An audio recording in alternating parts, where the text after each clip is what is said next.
Hello guys, welcome back to my channel Shatabdi's kitchen and blog. আজকে তোমরা দেখছো অষ্টমীর ব্লগ। অষ্টমীর অঞ্জলি অলরেডি দেওয়া হয়ে গেছে আর এখন এখানে কুমারী পুজো হবে।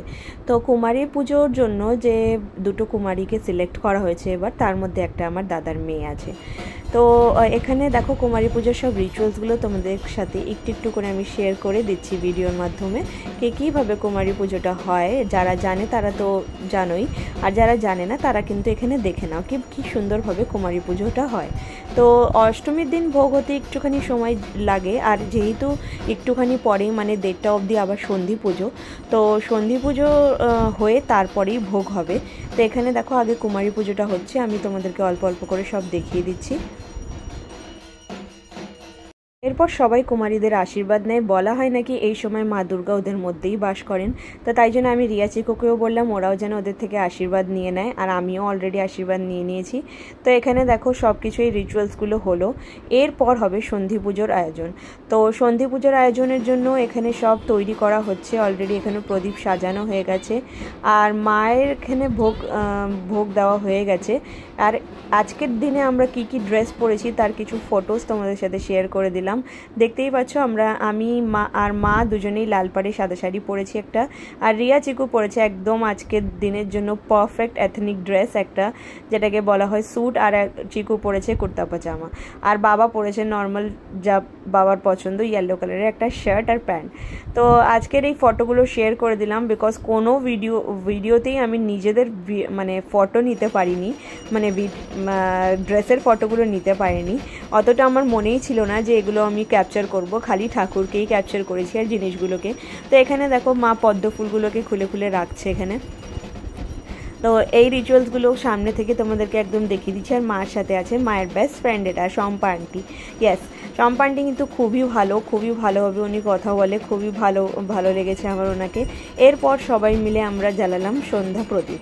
ইয়েস, এই প্রদীপটাকে জ্বালালাম যেহেতু সন্ধি পুজো, তো এই প্রদীপটাকে জ্বালালাম।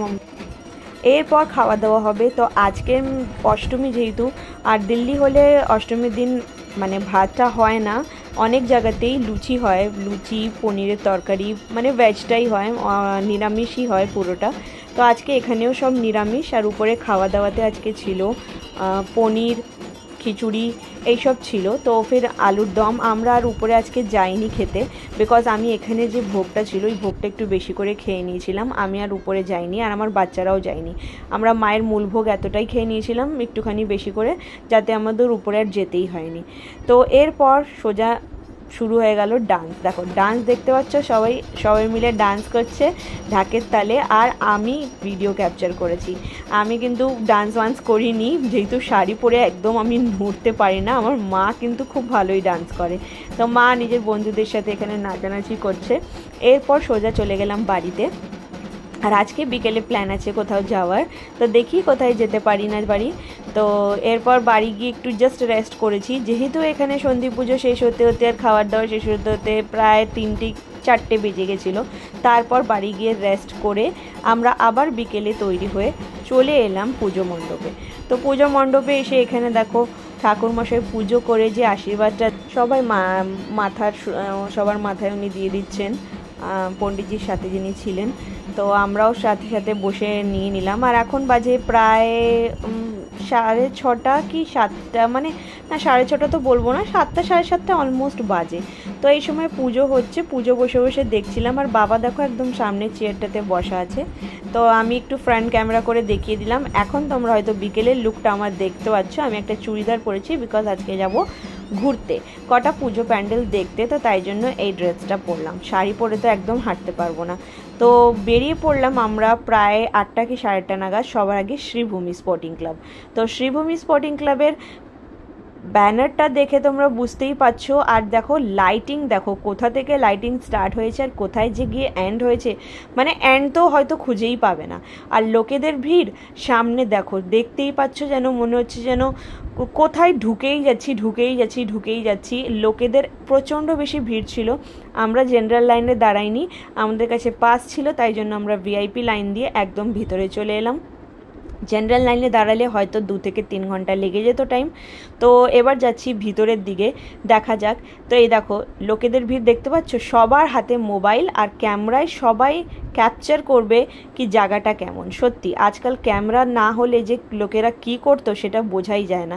মানে আমার মনে হচ্ছে ওই প্যান্ডেলটা দেখার থেকে লোকেদের মোবাইলের মধ্যে দেখলেই সব দেখা যাবে, বিকজ আমার হাইট তো ছোট, আমি যতটা পারছিলাম উপর দিকে ক্যামেরাটা করছিলাম। আর এই দেখো ভিতরে ঢুকে দেখো সবার হাতে এক একটা করে ক্যামেরা। ঠাকুরের মুখ তো আমি দেখাতেই পাচ্ছি না ভালোভাবে, তাও যতটা পেরেছি তোমাদের সাথে শেয়ার করলাম। উপরের পুরো সাজসজ্জা কত সুন্দর লাগছে দেখো। আর শ্রীভূমির পুজো কিন্তু প্রতি বছরই খুব ভালো হয় শুনেছি, এবারে প্রথমবার দেখার সৌভাগ্য হলো। খুব সুন্দর মায়ের মূর্তি, সাদা রঙের মধ্যে, প্রচণ্ড ভাল লাগছিল। বাট 2 মিনিটও এখানে আমাদেরকে দাঁড়াতে দিল না, খুব কষ্টে ভিডিওটা করেছি। আর তারপরেই বেরিয়ে যেতে হলো বাইরে আমাদের। আর দেখতেই পাচ্ছ এখানে যে গার্ডসরা দাঁড়ানো আছে, ওরা কিন্তু 1 সেকেন্ডের জন্য দাঁড়াতে দিচ্ছে না। এই যে সব আগে চলো আগে চলো। এরপর বাইরে বেরিয়ে মানে ঝড় ঝাপটা সামলে যেটাকে বলে, ঘামিয়ে গেছে একদম বাচ্চারাও আমিও। এরপর আমরা খেলাম ঘুগনি, আর সাথে ভাবছিলাম ফুচকা খাবো, তো ফুচকা এখান থেকে খাইনি, ফুচকা পরে খেয়েছি। তারপর বাইরে বেরোতে বেরোতে রাতের ডিনারটাও এখানেই করে নিলাম। আজকে খেলাম চিকেন বিরিয়ানি, কলকাতার ফেমাস। এরপর ওখান থেকে সোজা চলে এলাম আমরা। এই প্যান্ডেলটা আমি তোমাদের সাথে আগেও শেয়ার করেছি। আমরা আগে দেখে এসেছিলাম যেদিন বাবা আর আমরা গেছিলাম, আজকে মা গেছিল। এটা হচ্ছে দক্ষিণ পাড়ার যে পুজোটা, সেই পুজোটার।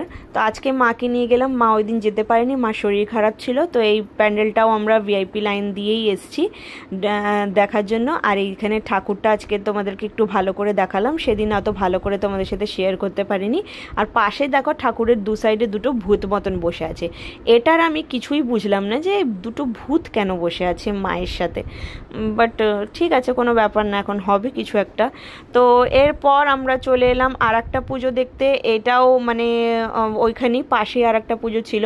প্রায় আমরা বলতে গেলে 1, 2, 3, 4, 5টা, প্রায় 5টা পুজো আজকে অষ্টমীর দিন দেখে নিয়েছি প্যান্ডেল।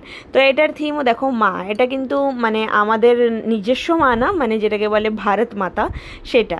তো তার উপরে থিমে বানানো এই প্যান্ডেলটা। তো একটু একটু করে তোমাদের দেখো দেখিয়ে দিচ্ছি। এখানে সব এই যে পুরনো সব জিনিসপত্র রাখা, এগুলো সুভাষচন্দ্র বোসের সব জিনিসপত্র রাখা, চেয়ার, যে বিছনায় উনি শুতেন, এখানে মা কালী আছে একটা, আর ভিতরে অনেক কিছুই আছে এমন পুরনো পুরনো জিনিস, এগুলো কোথা থেকে সব খুঁজে খুঁজে ওরা সব রেখেছে।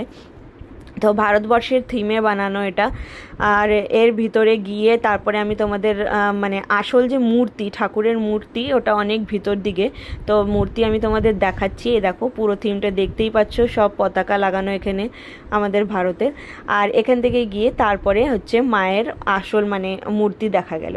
তো আমরা যেহেতু শ্রীভূমিতে গিয়েই অনেকটা হাঁপিয়ে গেছিলাম, আর প্রায় অনেকটা মানে যদিও ভিআইপি লাইনে গেছি, কিন্তু এত ধাক্কামুক্কি আর গরমের মধ্যে আমরা আর পারছিলাম না। তো যে যেখানে একটু পাখা পাচ্ছে সব পাখার সামনে দাঁড়িয়ে যাচ্ছে।